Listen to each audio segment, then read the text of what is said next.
एक स्पेसशिप खराब होकर क्रैश हो गया। एक एलियन अपने ग्रह से दूसरे ग्रह की यात्रा पर था।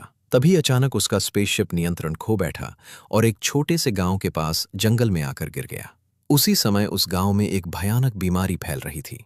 हर घर में कोई न कोई इस बीमारी से पीड़ित था और सबसे डरावनी बात, उसका कोई इलाज नहीं था।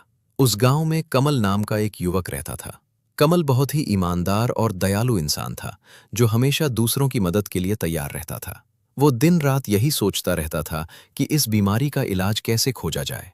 एक दिन उसने आसमान से एक तेज रोशनी के साथ स्पेसशिप को गिरते हुए देखा। ये दृश्य देखकर वह तुरंत जंगल की ओर भागा। जंगल में पहुंचकर उसने देखा कि स्पेसशिप पूरी तरह टूट चुका था और उसके अंदर एक एलियन घायल और बेहोश पड़ा था। कमल का दिल पसीज गया। वह उस एलियन को अपने घर ले आया और उसकी अच्छे से देखभाल करने लगा। कुछ समय बाद एलियन को होश आया। उसने कमल को देखा और भावुक होकर उसे गले लगा लिया। एलियन बोला, तुमने मेरी जान बचाई है।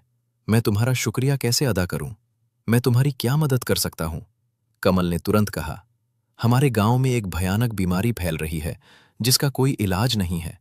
अगर तुम मदद कर सको तो। एलियन ने मुस्कुराते हुए कहा, मुझे सभी बीमार लोगों के पास ले चलो। कमल ने गांव के सभी लोगों को इकट्ठा किया।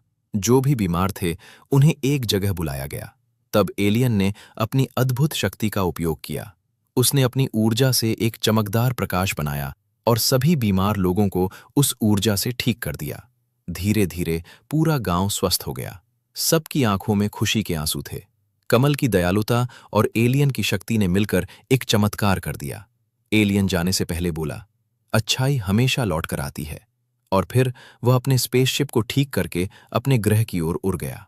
अगर आप किसी की सच्चे दिल से मदद करते हैं तो एक दिन उसका फल जरूर मिलता है। लेकिन सोचने वाली बात यह है, इतनी अच्छी कहानी और इतना बड़ा चमत्कार देखने के बाद भी अगर आपने अभी तक लाइक और सब्सक्राइब नहीं किया तो फिर कब करोगे?